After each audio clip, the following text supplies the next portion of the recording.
This is Angela Coulter, your Consciousness Transformation Ascension Guide, originator of Trinity Energy Progression, bringing you this week's Living the Shift. So there's a lot of sadness, anger, a lot of righteousness going around. It's funny, I had a different topic altogether that I thought I was going to be talking about today, and actually came into me this morning instead. So it's funny that I tend to wait until Thursday morning these days to post about the podcast, because sometimes topics change, even though I had one topic on like Tuesday or Monday, and I was like, oh great, I have this already figured out, and I was like, yeah, no, this is what you're talking about today. But anyway, so we have a lot of this going around. We have a lot of anger, a lot of righteousness, a lot of sadness. I see a lot of posts, and it's on what we call both sides of the fence in the United States right now. It's a little crazy. That's a judgment, but it's gotten very chaotic, and there's a lot of swirling going on. There's a lot of there's so many in different places of extremes, right? We're in these places of anger and righteousness and sadness on every side of the fence, right? And so what came to me this morning is the understanding of, I've talked a lot, and I've talked a lot here and on my weekly podcast with Sarah Sieg, Avignoni on Ascended World on Mondays, about our Good morning, Gloria. About our deep dive weekend back in December last month. How it feels like it was like months ago already.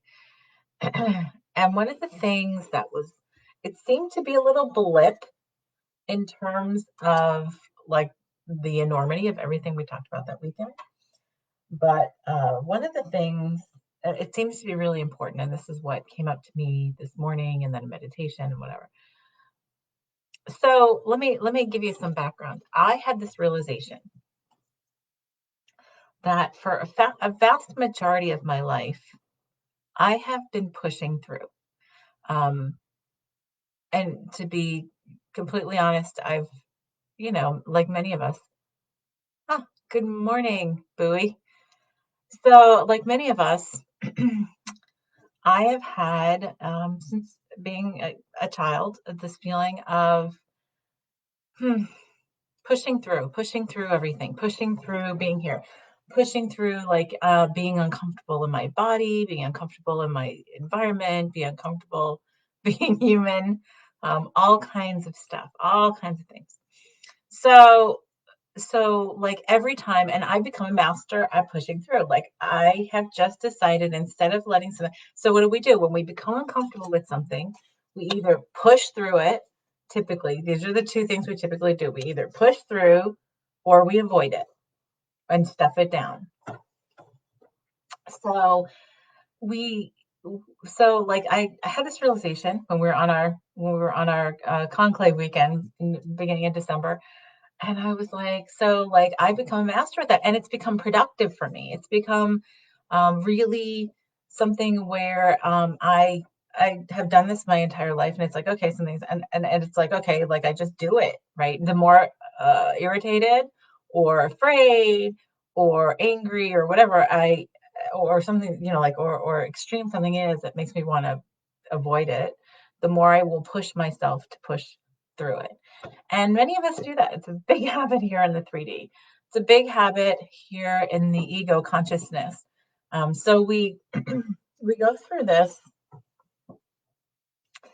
and and it's funny because you're like, well, what's the matter with that? It's because, so Sarah says, all right, I have to scroll down here. Yeah, pushing through. In some ways, it's so. Thank you, Sarah. You just got right on. Got right onto it. Maybe we'll probably be talking about this Monday on Ascended World too. So, yeah. So I was looking at that and I realized, okay, but I've always thought of that as a tool, right? The pushing through, because it has never prevented me from. It's helping me. It's always helped me to get through something that was uncomfortable, that would have been difficult or somebody else would have avoided or not done. And so I was the one that was always at the front of the crowd. I'm always the one that's the at the front end of the bell curve, because I'm like, yeah, this is uncomfortable. I'm just going to push through it. Just going to push through it. Reading a book, down to even reading a book. Oh, okay, I don't like this part of the plot. I really want to get to this. I'm just going to push through it. I'm going to skim through. And so what we discovered in that weekend that Sarah's talking about here and isn't pushing through down, the same as stuffing it down, is the realization that came through is, well, pushing through is avoiding the underlying cause of the discomfort to begin with. It's avoiding looking at that and resolving it within myself before moving on. Because here's the thing, energetically and spiritually, however you want to look at it, if we continue to push things down and we push ourselves through something without allowing ourselves to be more comfortable with it, then it'll continue to grow and manifest itself in different parts of our lives. So pushing it down, it is pushing it down. It's putting it in the closet and saying, okay, well, I'm not going to give you value. I'm not going to give that feeling or emotion value in a way that's going to change the direction of what I'm being propelled to do. Or I'm going to use it as propulsion to actually do what I don't want to do because it's uncomfortable, which is what I've always done. And I have mastered that, right? So if something's very uncomfortable to me, I will sometimes go out of my way to actually do it, so that then I'm like, oh, okay. And sometimes it sort of resolves itself. Sometimes it does, where I push myself to do something. It's like, oh, okay, that wasn't so bad. That was fun, blah, blah, blah. But I still then often avoid looking at why I was nervous or uncomfortable doing that to begin with, right? Good morning, Nicole. So here's the thing. So we go back and think about that. And so like we're in this habit in 3D of looking at, like how to get through something, right? And we use anger, we use righteousness, we use sadness. We often use all three to propel us in this existence of duality. So as we're shifting our consciousness to one of more unity and wholeness, we've come to this impasse internally of how can I do that? How can I see things, experience things in wholeness and oneness and consciousness, and still hold righteousness and anger and sadness? Because they don't mix. They don't mix anymore. Because anger and righteousness and sadness all have to, and anxiety, fear also, all have to do with the ego, which is not bad. It's simply based in duality, right? So as we understand it, many of us understand it, it has to do, the ego's job has been to explore separation identity. And there's nothing wrong with that. But that has created the idea of hierarchy, of right and wrong, of judgment, thus righteousness, all that kind of stuff. And so as we are in this really deep habit here, because that's been the experience here on earth, which is, we've loved it. So don't get me wrong, we've loved this. And we continue to love it. As much as we say we hate it, we love it. We love the villain. We love to hate something, right? And so when we push ourselves through something like that, so we have the consciousness to understand that it's of that kind of energy and emotion, right? So we've gotten to that place, many of us. And so then we push ourselves through to say, okay, it's not, but in a way you're invalidating it and ignoring it. And as Sarah said, pushing it down. So the important part about this comes to the realization that I've had, because the message I've been having all in the past year, all in all this very chaotic upturning in our entire way we live and everything else, has put me in this place of, oh, I just want to skip through these chapters and get to the end part, right? Because I've always been sort of an impatient person when it comes to that. And all the message I kept on getting, which didn't make sense until this point, was, read the chapters, read every part, or be a part of every part of the story instead of skimming through, right? And so what does that mean? That means immersing myself and being present in every moment. So when we invalidate a feeling or an emotion, an emotion or a propulsion, when we ignore that underlying cause, we then fail to resolve it. Um, and the realization was the shift is to be present with it first, but to be present with an anger or, anger, fear, righteousness, um, sadness, to be present with it is first to be observant to it without being lost in it. So that's our biggest first step. So what I found I've been doing, and I've been doing it less and less and keeping it separate, is that though I could observe and not get lost in an emotion, I wouldn't let it flow through me fully, and that would be my way of stuffing it down. So I would keep the idea of it will not stop me. Excuse me. I also kept the idea of, but I also adopted the idea of it will not propel me either anymore. If I choose to do something, I choose it because I'm drawn to do it, right? And so, okay, have I done things like, indoor skydiving, zip lining, all kinds of like standing on the edge of a cliff? Have I done all that stuff because there's a little bit of fear in there? Yeah, I have a little bit. But there's also the exhilaration of the feeling of freedom of actually doing that. And in a way that was the whole like jumping over those feelings was to get to the end and say, see, look, that was safe. It was fine. I had a period of time years ago where I used to travel a lot. Like I still travel a lot, but I used to travel when I was in corporate. I traveled a lot for some of my positions. And when I used to live in upstate New York, I used to fly out of a fairly small airport, and I would often have to fly on prop planes. And I love to fly. I've always loved to fly, except one time I was flying and I was like, I want to say 6 months pregnant with my first daughter. And I was on a prop, and in the air, one of the engines failed. And we had to turn around and go back, and everything was fine, whatever. But it was funny. It was like this weird feeling to be looking out the window and watching the prop stop.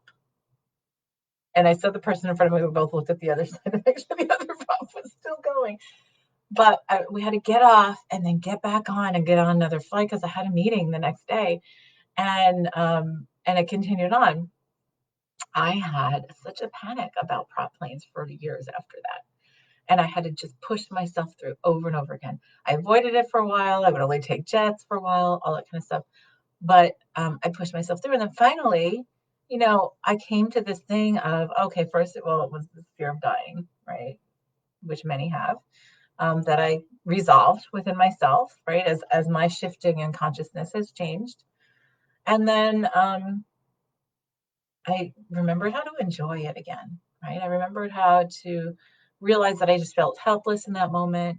At the time, I was very, even more triggered because I was pregnant with my first child. And it was like, oh, not only do I protect my life, but the life of my child. And, all that stuff goes through your mind subconsciously. So then I just kept on pushing through, but never really looked at it. And it was later on when I finally resolved those beliefs around those things, right, that I was able to just say, okay, it is what it is, right? If I die, I die. But that's how we start to become present with these things. Because if we just keep on pushing ourselves through it, avoiding it, um, allowing it, or even allowing it to propel us, we stop sitting down with it and being present with it. So what we're not doing, and what's important for us to do, the guidance has been to look at, we have a lot of fear going on, a lot of fear, we have a lot of anger, righteousness, sadness going on, like I said in the beginning, both sides, all sides right now, all sides of perception. And it tends to be with this idea of separation of others not having the same beliefs, of others violating a certain un, unspoken code, or you want to call it so many different things. And it's a lot of righteousness. However, it doesn't matter who there, like, so there's, you can ask 10 people who's right and who's wrong, and you're going to get different answers depending on the individual's journey, which is why we always go back to right and wrong or judgments based on an individual's journey, not necessarily valid in terms of that there is a right and a wrong. It just is. It's just part of the bigger picture. So when we are triggered, when we're angry on either front, instead of like acting out and hurting other people, this is where we get lost. We push ourselves through it by utilizing it in some way, and typically we get angry. We use an arrow, physically, or literally or figuratively, on getting angry with somebody, on being vindictive with somebody, on putting all kinds of angry separation-based energy onto other people. Same thing with sadness and righteousness, because righteousness just comes from this judgment that somebody is wrong and I'm right, and that makes me better than you. That's ego, right? So again, very subjective. And yes, do I disagree with some things? I do disagree with some things, but that's my personal perspective, and I understand it's part of my journey. And all I ask is my guidance is what is there for me to be and what is there for me to do. And if I have anger, if I have righteousness, if I have something like that come up because somebody is reflecting something back to me that makes me angry, the key is then to sit with it and be present with it instead of utilizing it as a weapon, a propulsion, or a key to avoidance, right? Which is what we do. So we sit with it, and if I say, okay, so why am I feeling angry about this? Or why am I feeling righteous about this? And we can say, well, these people did wrong, or these people are doing wrong, and this is all, again, all sides of the fence. These people are doing wrong, and it's preposterous, and I'm gonna, I'm gonna take them down, right? That's what we want to do. So first is for us to look at within ourselves, what is there?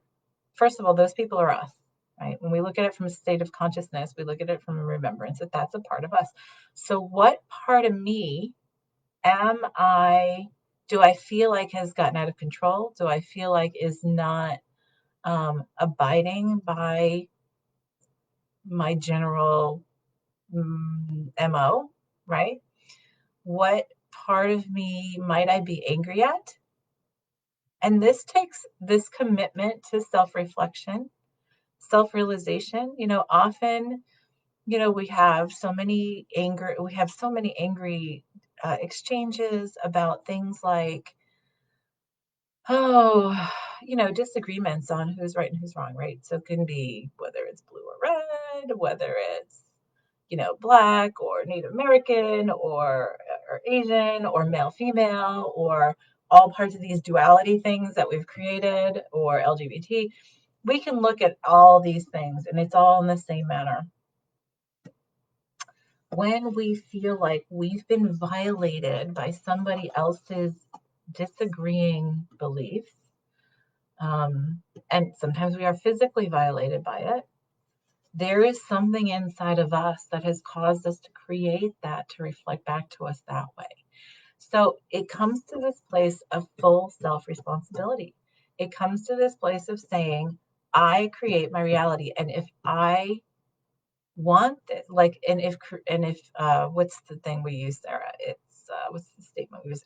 If having is evidence of wanting, because having means I created it in my reality, so that means I wanted it there for some reason. Then why do I want it there? What was it there to show me? What is it that has been pushed down into the closet and discounted and blown over and pushed through so much that it has now become explosive and is in my face? We had it in World War II, and it became a collective thing, obviously. We've done it many, many other times before World War II, but I mean, that's probably one of the most recent, and one of the biggest in memory. So what happens in the terms of consciousness is that when we look at when something comes up, it is all these messages and separation of reminder of what's within us, right? What's within our individual souls, what we have chosen as our lessons to complete. And so if we ignore the messages because we set them up that way, we didn't set up, excuse me, a plan A, B, and C. We set up a plan, quadruple X, quadruple Y, quadruple Z, and further, right? And every step along the way, the message gets bigger. And what is there for me to do and shift and finish in my lesson and the lessons that I desire to learn? So when we ignore what's going on, and a lot of times we ignore what's inside because it's easy to push aside or to skip over. I'm just going to skip over this chapter. What happens when you skip over chapters, though, in a book? You skip over sometimes important details that you might need to know later on for the biggest apex of the story, right? And so we are approaching some huge apex.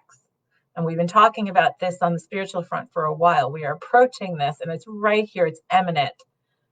And wow, when we did this in Washington in December, I just went back and did the recording of one of my sessions again, like earlier this week, and it really shifted me in such a way, but it's imminent. We're doing this. There's some huge imminent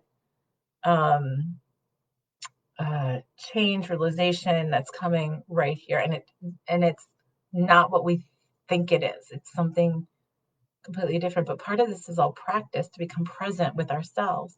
Present also equals being very aware, right? Hyper aware of our thoughts, our words, our deeds, our motivations.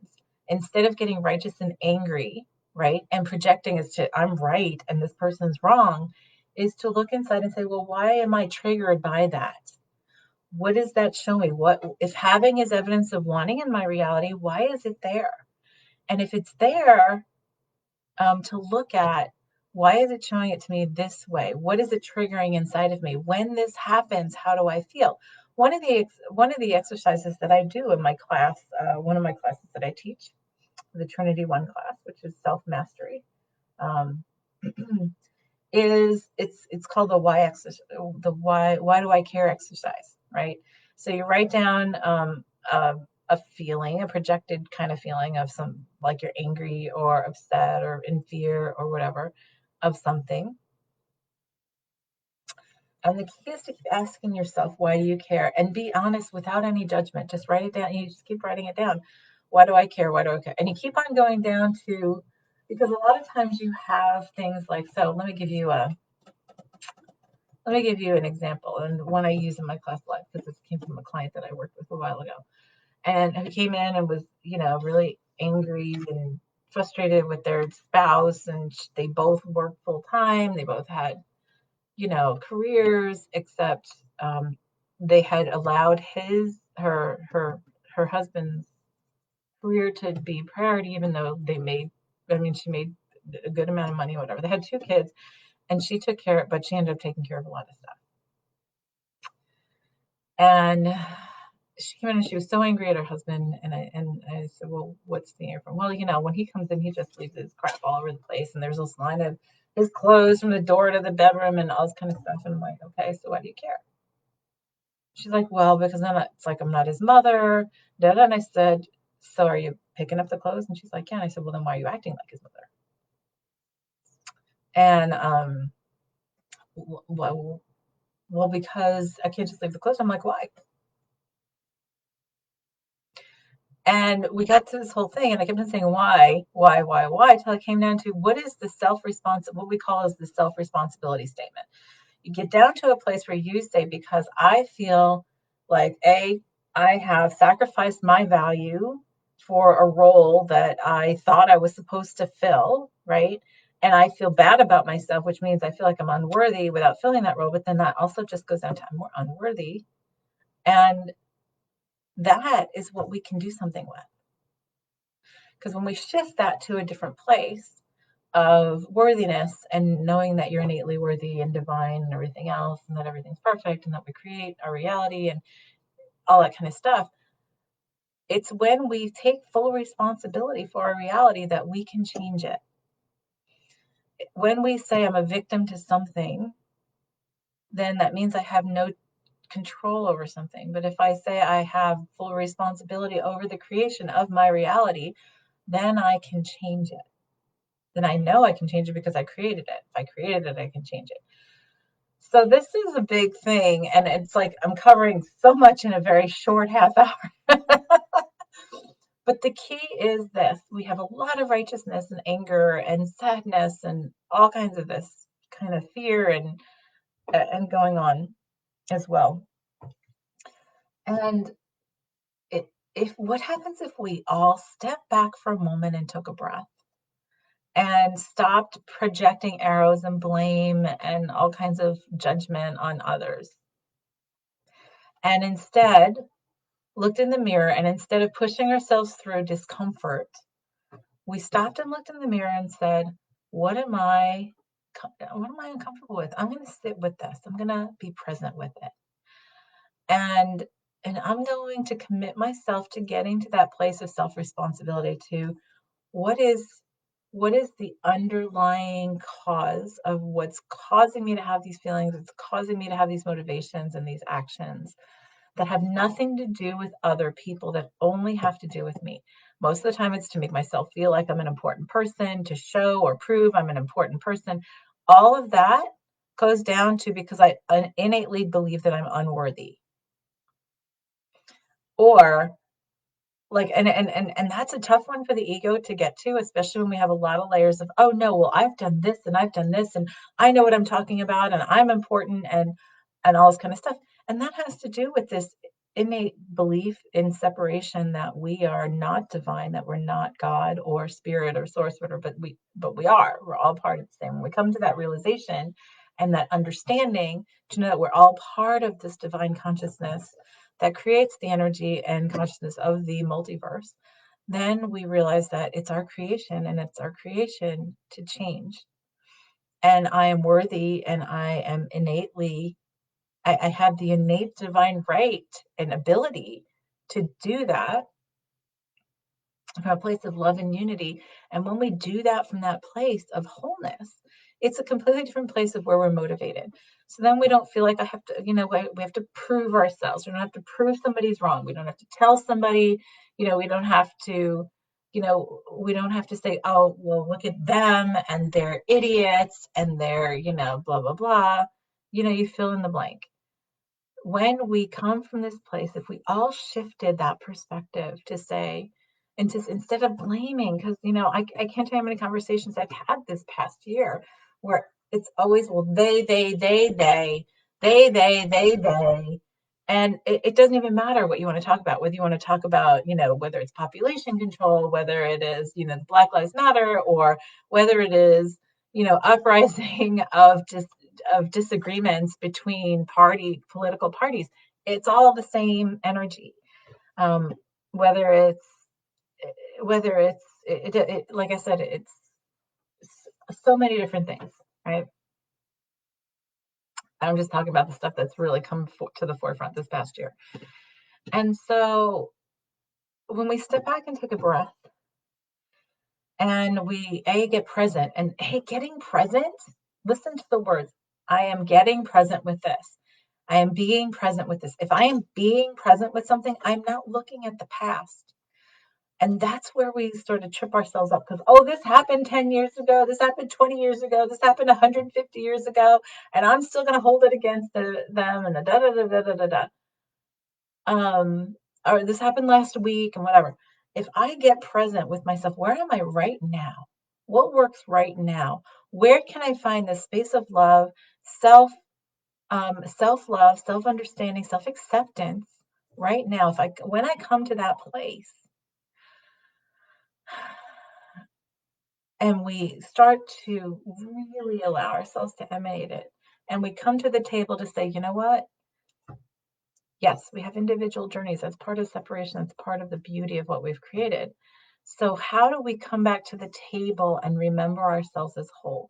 How do we how do we put into practice that this is the seed of our wholeness and we're all one in consciousness? And all of these facets are these beautiful, beautiful individual facets that we've created in this incredible multidimensional diamond, I guess you want to call it, or that's what I was thinking of as this big, huge, infinitely faceted, gorgeous, multidimensional diamond, right? The symphony.